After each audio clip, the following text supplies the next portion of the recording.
Очередная земельная проблема. За 20 лет в Евпатории образовались 3 крымско-татарских микрорайона, однако землю оформить люди по сей день не могут. На выходных с жителями встретился глава Крыма. Решится ли эта проблема, знает Арзы Хасенова. Давайте в порядке очередности. Чтобы вместить всех желающих, при входе регистрация. Жители микрорайона Исмаил-Бей спешат занять свое место в зале. Будет решаться самый больной для них вопрос – легализация земельных участков. Для этого в город приехал глава республики Сергей Аксенов. Есть участки, которые до сих пор люди не приватизировали. И вот у них есть приостановка оформления земельных участков.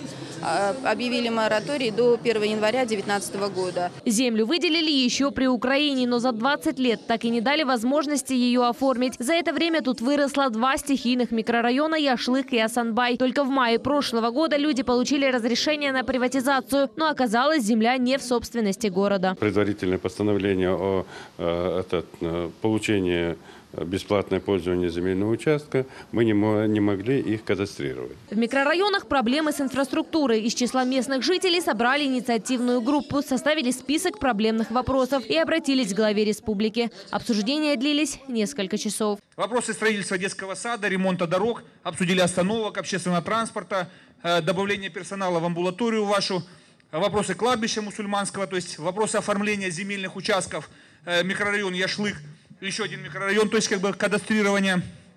То есть по всем без исключения вопросам будут найдены решения.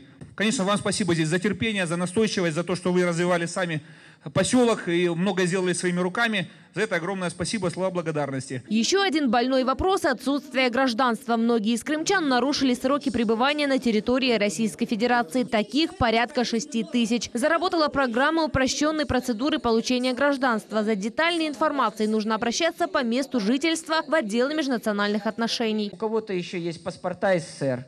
У кого-то вообще никаких документов нету, потому что они недействительные. У кого-то паспорта республик, там, Казахстана, Таджикистана, Узбекистана недействительные. А у кого-то просто нарушены сроки пребывания. В течение года они все должны быть легализованы. В микрорайоне компактного проживания построят 2 детские площадки. Подарок от главы республики. И спортивный зал в рамках благотворительной программы Руслана Бальбека «Спортзал» в каждый населенный пункт. У нас спортсмены развиваются. Более 250 человек занимались в невыносимых, ужаснейших условиях по программе Руслана Исмаиловича. И благодаря работе именно Руслана Исмаиловича как депутата Госдумы сегодня у нас заложено строительство спортивного зала в микрорайоне Исмаил-Бей, который будет на 300 квадратных метров. В микрорайоне продолжается строительство школы, детского сада, а на общественных слушаниях решили построить еще один модульный садик на 300 мест.